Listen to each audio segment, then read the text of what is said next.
উত্তাল বঙ্গোপসাগরে চোখ রাঙাচ্ছে ঘূর্ণিঝড় মন্থা। এরই মধ্যে গভীর নিম্নচাপটি পরিণত হয়েছে ঘূর্ণিঝড়ে। ঘূর্ণিঝড় কেন্দ্রের 54 কিলোমিটারের মধ্যে বাতাসের একটানা সর্বোচ্চ গতিবেগ ঘন্টায় 62 কিলোমিটার। এটি দমকা অথবা ঝড়ো হাওয়া আকারে ঘন্টায় 88 কিলোমিটার পর্যন্ত বাড়ছে।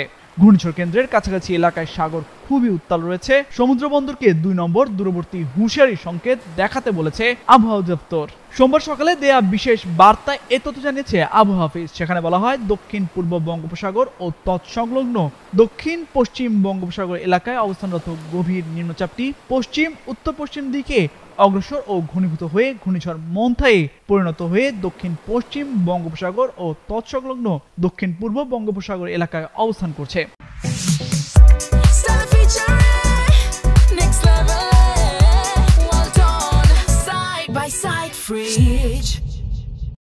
গতকাল রাত 3টায় ঘূর্ণিঝড়টি চট্টগ্রাম সমুদ্র বন্দর থেকে 1360 কিলোমিটার, কক্সবাজার সমুদ্র বন্দর থেকে 1300 কিলোমিটার, মংলা সমুদ্র বন্দর থেকে 1280 এবং পায়রা সমুদ্র বন্দর থেকে 1260 কিলোমিটার দক্ষিণ পশ্চিমে অবস্থান করছিল।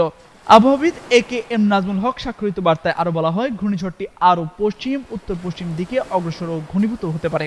আগামীকাল মঙ্গলবার সন্ধ্যা বা রাতের দিকে ভারতের অন্ধ্রপ্রদেশ রাজ্যের উপকূল অতিক্রম করতে পারে। চট্টগ্রাম, কক্সবাজার, মংলা ও পায়রা সমুদ্র বন্দরকে 2 নম্বর দূরবর্তী হুঁশিয়ারি সংকেত দেখাতে বলা হয়েছে। এছাড়া উত্তর বঙ্গোপসাগরে অবস্থানরত সকল মাছ ধরার নৌকা ও ট্রলারকে পরবর্তী নির্দেশ না দেওয়া পর্যন্ত উপকূলের কাছাকাছি থেকে সাবধানে চলাচল করতে বলা হয়েছে। সেই সঙ্গে তাদের গভীর সাগরে না যাওয়ার পরামর্শ দিয়েছে আবহাওয়া অফিস।